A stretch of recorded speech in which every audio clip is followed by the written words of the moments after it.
Mid term examination class 8 Hindi का paper है। ये सेशन 2024 से 2025 का है। तो इसमें जितने भी हम शॉर्ट आंसर टाइप क्वेश्चंस हैं और एमसीक्यूज हैं वो सभी को आपको सभी का आंसर बताएंगे। चलिए फिर स्टार्ट करते हैं। यहाँ पे खंड आ है बहुविकल्पीय प्रश्न। आप पहला प्रश्न देखते हैं। फिर निम्नलिखित गद्यांश को ध्यानपूर्वक पढ़िए और पूछे गए प्रश्नों के उत्तर लिखिए। ये जो गद्यांश आप इसे पढ़ लीजिए अच्छे से, उसके बाद हम सवाल करते हैं। चाहे तो वीडियो पॉज भी कर सकते हैं। कहता है गद्यांश के अनुसार ढाबा संस्कृति किस भूभाग की है? इसका जो आंसर है वो है उत्तर भारत की। ठीक है, चलिए फिर नेक्स्ट देखते हैं। लेकिन हमसे क्या कहता है गद्यांश के अनुसार बड़े शहरों के खाने में किसके प्रचलन बढ़ा है? तो इसका जो आंसर है वो आपको ये जो गद्यांश है इसके अंत में ही मिल जाएगा, फास्ट फूड। इसका आंसर हो गया ग। चलिए फिर नेक्स्ट देखते हैं। सेकेंड वाला जो क्वेश्चन है वो कहता है निम्नलिखित काव्यांश को ध्यानपूर्वक पढ़िए और पूछे गए प्रश्नों के उत्तर लिखिए।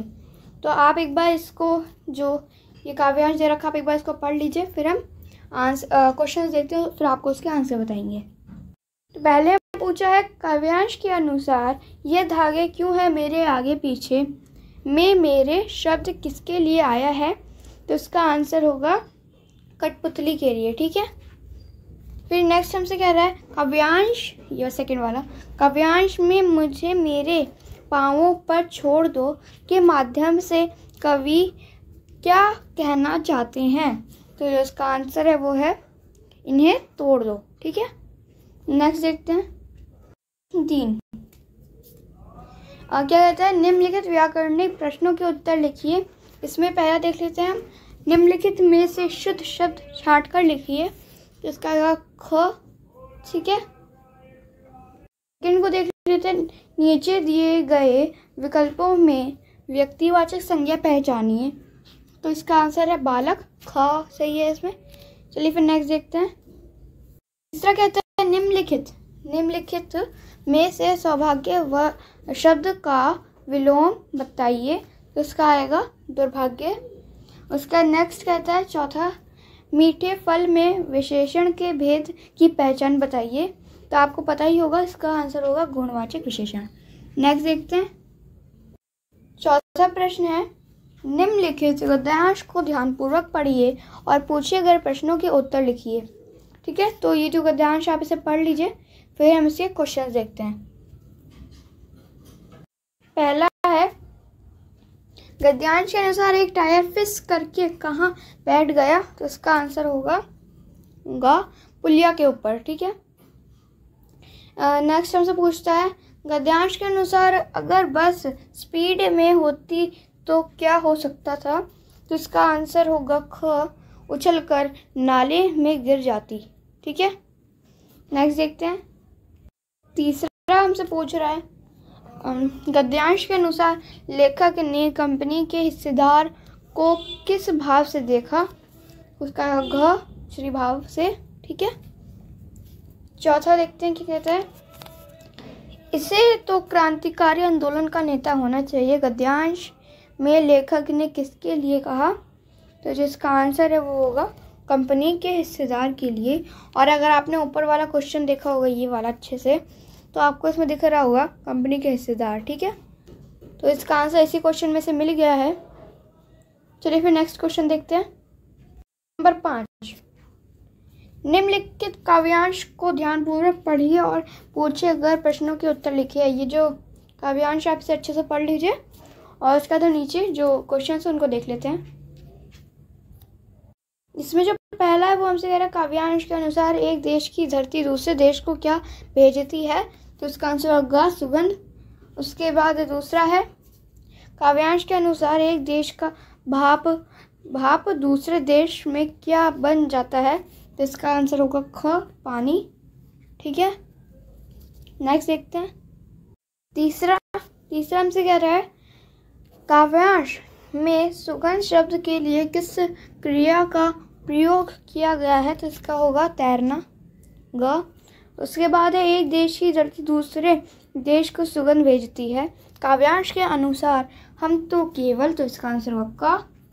नेक्स्ट प्रश्न देख लेते हैं। इसमें छठा प्रश्न हमसे कहता है निम्नलिखित, छठा वाला, निम्नलिखित प्रश्नों के उत्तर लिखिए। तो इसमें क्या था, पहला, लाख की चूड़ियाँ बनाने का काम कौन करता था? तो इसका होगा ख, बदलू। ठीक है। इसके बाद वाला कहता है बस के यात्रा पाठ में बस को लेखक ने बस की के लिए क्या कहा है? तो इसका आंसर होगा प्रश्न 7, निम्नलिखित प्रश्नों के उत्तर लिखिए। पहला कहता है इसमें भगवान के डाकिए कवि के, इसमें पूछा क्या गया है कविता के रचयिता कौन है? तो इसका जो आंसर होगा वो होगा रामधारी सिंह दिनकर। ठीक है। मेनली इसमें पूछा गया था कि भगवान के डाकिए जो कविता है उसके लेखक कौन है? तो इसका आंसर हो गया ग हो गया इसका आंसर। ठीक है। सेकंड देखते हैं क्या कह रहा है। सेकंड वाला, पक्षी और बादल को किसका डाकिया कहा गया है? तो पक्षी और बादल को भगवान का डाकिया कहा गया है। ठीक है। उसके बाद ख देख लेते हैं। तो जो खंड बा है उसमें जो 8वां प्रश्न है वो कहता है कि जो नीचे दिए गए प्रश्न हैं उनके उत्तर देने हैं आपको। इसमें पहला देख लेते हैं, अच्छे बुरे में समास बताइए।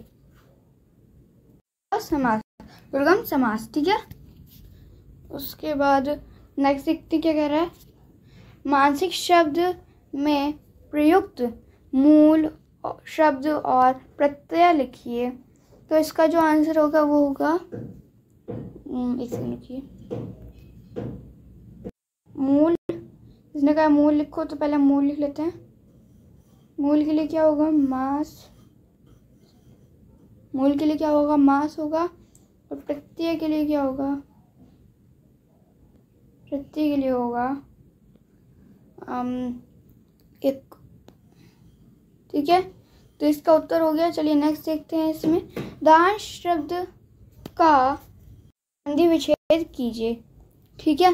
तो इसमें गद्यांश जो है इसका करना है तो इसका क्या होगा, एक सेकेंड गलत,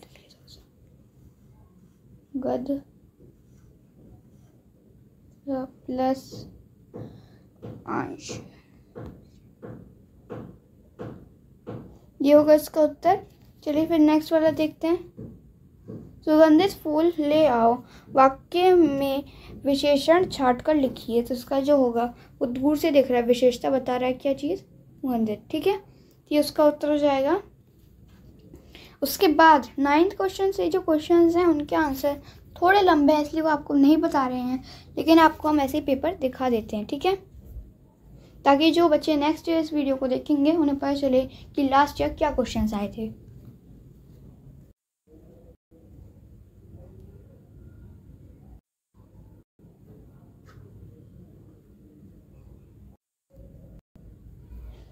तो यहीं तक ये जो प्रश्न है ख़त्म हो जाते हैं। Thank you watching, see you soon.